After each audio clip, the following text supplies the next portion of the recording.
Okay, for this next video, we'll finish up the January 2016 Common Core Regents exam um, for geometry. So what we have here is a construction problem. Now, with this software I'm using, I'm not going to be able to show you the kind of steps with a compass tool. So what we'll do is we'll go over to, I made kind of a copy of this. We'll go over to Geometry Sketchpad in a minute, and we'll try it there. What we're going to use is the side-side-side triangle congruence theorem to copy basically all the sides. And if we can do that, that would be the theorem, right, that justifies why they're congruent. Okay, so that's what we're going to utilize. So let's go over here. Basically how this is going to work is I'm going to pick any random point I want on this line. Okay, and so let's go back to the problem just for a second.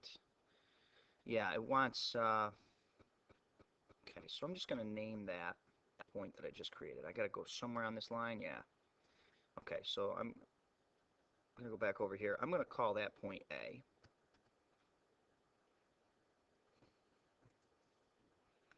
Alright, now the first thing I'm going to do is I'm going to copy the size of this. Okay, so construct a circle by center and radius. So basically your compass tool is measuring. So if you put the center of your compass tool there, find the spot that would open up to that radius. Okay, so that's what your compass is doing. I just pretended that that's the software. Now I'm going to take this same radius and I'm going to draw a circle centered at A. So my compass tool, imagine, is right here, centered at A. I've counted out how far the distance is out to here. And now I'm going to construct that circle. So what's going to happen is now what I've done is I've copied this distance x to y. So I'm going to now name that. Let me just double check. I'm going to make sure that those are corresponding. Yes. So b and y are corresponding. So that's going to be b. All right. So the trick is, all right, I've got one side all set. Okay. These two sides are congruent right now, just by the way I constructed them. All right, now the trick here is going to be somewhere on this circle. No, I'm wrong. We're not going to use. So let's get rid of these circles. On the exam for your work shown, you got to keep part of them at least. You know, an arc. It's just going to take too long for me to do that. Yeah. So I'm going to just kind of display. I'm going to hide those, and now we're going to do the same thing here. So I'm going to copy this distance right here. Okay, so basically imagine my compass tool is on X, and we open up, we figure out how far it is to Z. All right, so we're going to take that same size. Okay, we're going to construct that, circle by center radius. So somewhere on here is point Z. How do we find it? Well, we're going to put our compass tool on Y. Construct that one. Okay, so now basically we have this arc here. We measured from Y to Z. We're going to construct that on B. I know there's a lot of circles going on here. It's a little confusing with this technology, but so if you can see that right there, okay, I copied XZ to make this circle right here, centered at A. Okay, and I copied this radius right here, centered it at B to make this circle. Now where these two circles cross, right there, that is going to be our point C, which should be corresponding to Z. All right, we'll get rid of all these circles that are in the way. When you guys do this, though, you've got to leave your construction marks. You're not going to probably draw the whole circle, but what you are going to have to do is leave a little bit of an arc to show you measured, right? And that's the work shown is when you leave those arcs there. So that's the demonstration right there. Those are going to be congruent by the side-side-side triangle congruence theorem. Back over. So that's how we'll do it. Now, go ahead and write up a quick write-up on that. Okay, to explain. So XY is going to be congruent to AB. Use the copy a segment construction.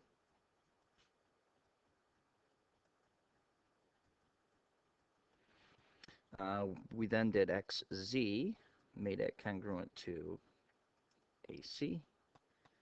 Same. Then we did YZ. We constructed it congruent to BC. All right, same reasons. So, by side triangle congruence theorem,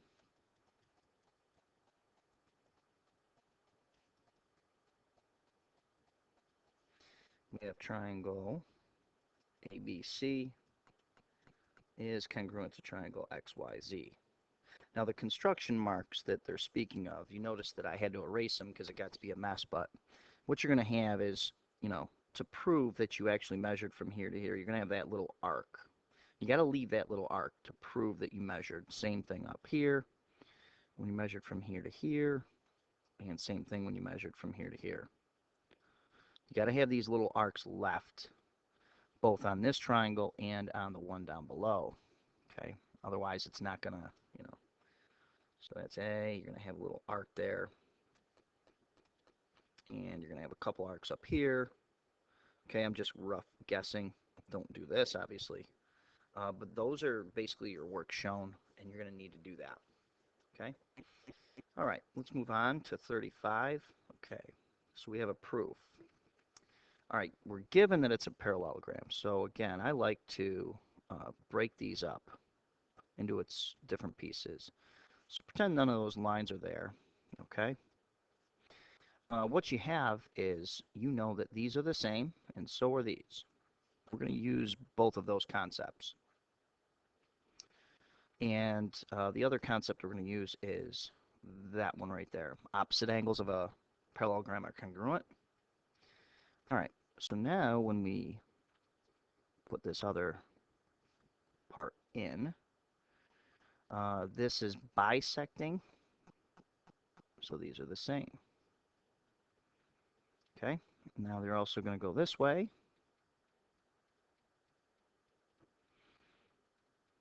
And those are the same.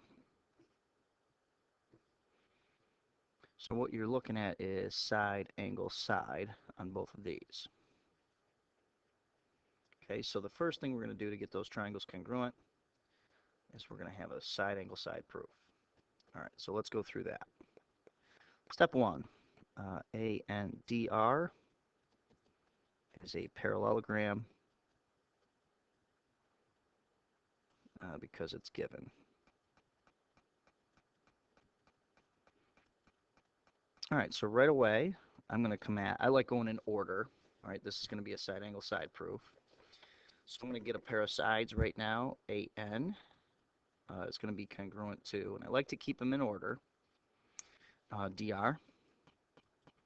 You know, I'm looking up here. And that's because opposite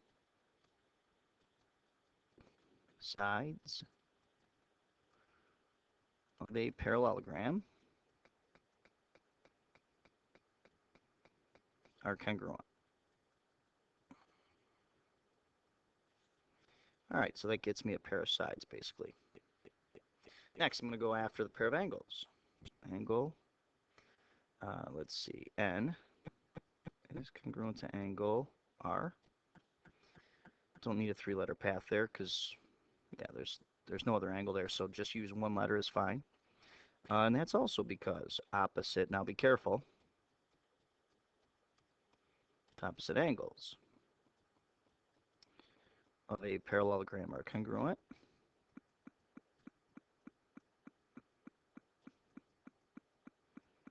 And already, you know, I've got my pair of sides, pair of angles. I'm left with getting one more pair of sides. Now, this is not going to be easy, and there could be some, you know, big differences between one teach you the next and how you do this, and in the scoring as well. You know, some get really picky, some don't. Let's say I'm not very picky. What we're going to do is we're going to use one of the givens, okay? And I'm going to shorten this up. All right, I'm going to say AW bisects ND at point W. And because I just don't like how this is reading, it's kind of confusing. So let's see, what else? DE bisects RA, right? Yeah, RA at point E.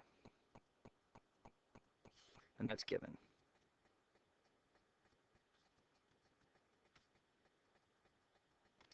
It's given, but I'm kind of changing it a little bit just so it looks a little nicer. Who knows if somebody would take off for that. But I'm going to do it anyway. Now, okay. So the next thing I'm going to do is I'm going to say, and there's a lot of variations that could go on here, but I'm going to say this. NW is half of ND, and WD is half of ND. Oops, let's get rid of the and because there's going to be a whole list of them.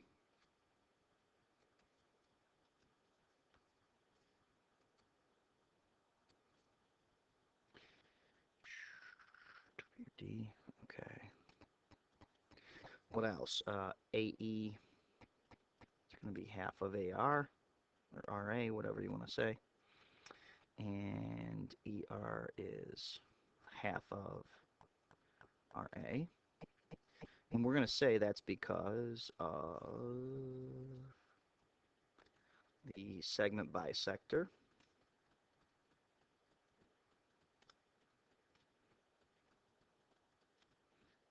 Cuts the segment into two equal parts.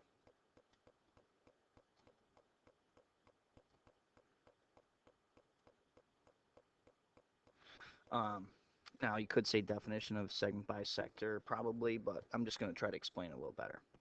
This is a little strange, and I'll explain why I'm doing it this way in a minute. Now I'm going to go back to the idea that AR, RA, is going to be congruent to ND, and that's again because of opposite sides of a parallelogram are congruent. So it's going back to the beginning a little bit. Now, what I get from that, you know, these two combined, these two steps together, what I'm essentially saying is, all right, so NW is half of this.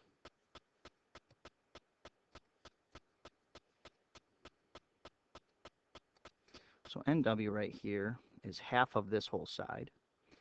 Now, ER is half of this whole side, but these whole sides are congruent.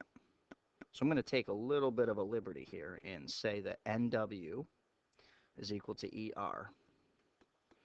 This is where somebody could take a point off. Okay, I'm skipping some steps, but hopefully whoever scores it will be a little bit reasonable here because it is a lot. What I'm going to say now is NW is congruent to ER, and that's because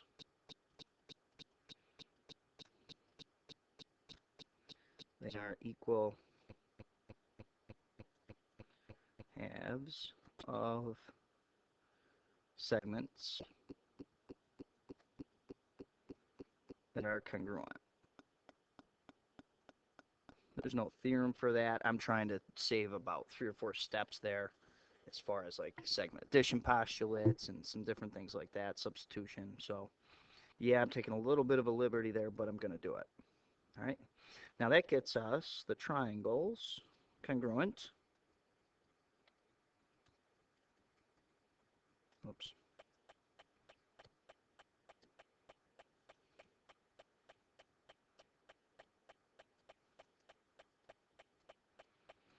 Okay, that's by the side angle side triangle congruence theorem.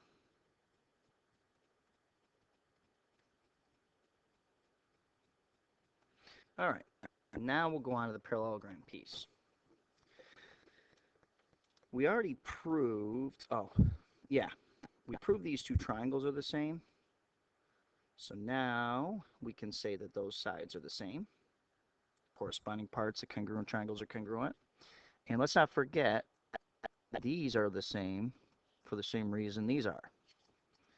Okay, so we're going to do that as well. All right. So first, let's get the AW is congruent to DE. AW is congruent to DE, and that's because corresponding sides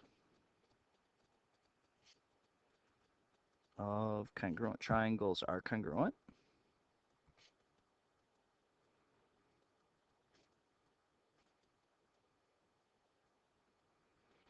And whoops, we got 10. We're going to need some space here.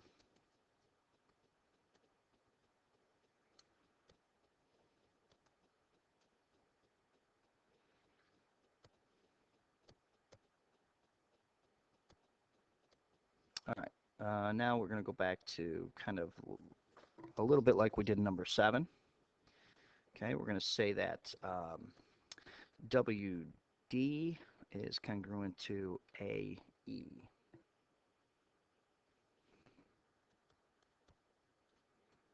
Kind of the same reason this is, all right? Again, because they are equal halves of segments that are congruent.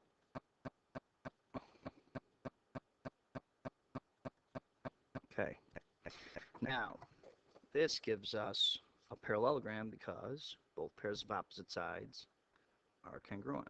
So, AWDE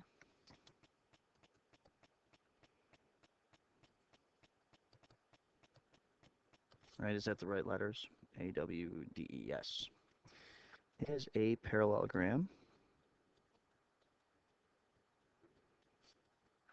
because both pairs of opposite sides are congruent.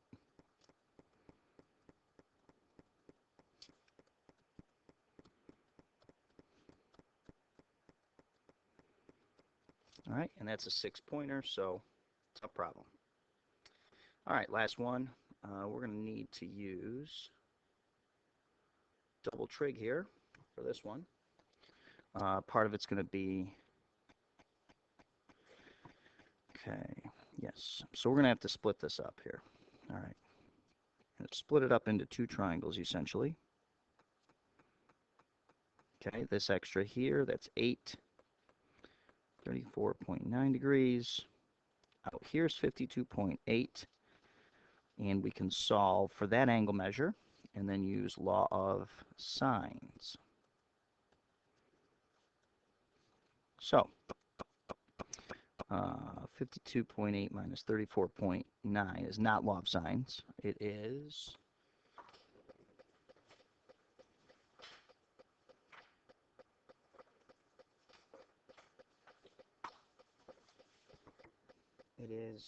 let's see, 17.9 degrees, so that's going to go right here. Now, law of sines is basically what you're looking at is a side is proportional to the sine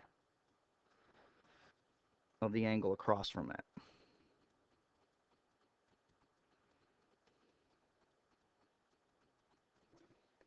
Okay, so what we're looking at here, so what I mean is, so 8 is to sine of 17.9 degrees as, let's just call this, I don't know, random letter, W, is to sine of 34.9 degrees.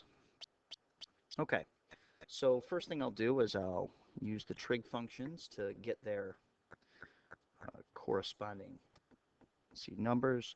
It's 30735, so I'll say it's rounded, but there's more after that. Okay. Same thing here. It's 0.5721. Okay. Now we cross multiply.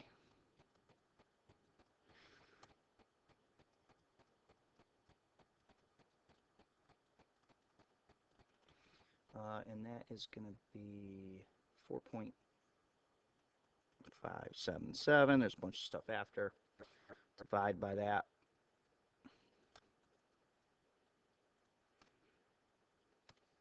14.892. Now, realize this, I'm not using the rounded version of any of these. All right, we don't use the rounded version. We type them back in our calculator, or go grab the previous answer in the TI Inspires. So we've got some methods here. Don't use the rounded answers. All right, all that did was that got us the hypotenuse, right? This spot right here really is the hypotenuse of this triangle. Well, there's a 52.8 degree here. Now be careful. We are looking for, let's call it x, because then the real height, we're going to add 1.7 afterwards. Okay? So we're going to use normal trig. You could use law of sines again, but I'm not going to. It looks like there's opposite. Yeah, hypotenuse, adjacent. So we're going to say sine of 52.8 degrees equals x over that 14.892. Let's bring it over a little bit. Sine of 52.8 is 0.7965-ish. Put it over 1, and we can cross multiply. Cross multiply gives us 11.862. But then we got to add 1. The height's going to be that number plus 1.7. Grand total, if we round it, it's 13.6 meters. Okay, that is it for the January 2016 exam. Hope that was helpful, and take care.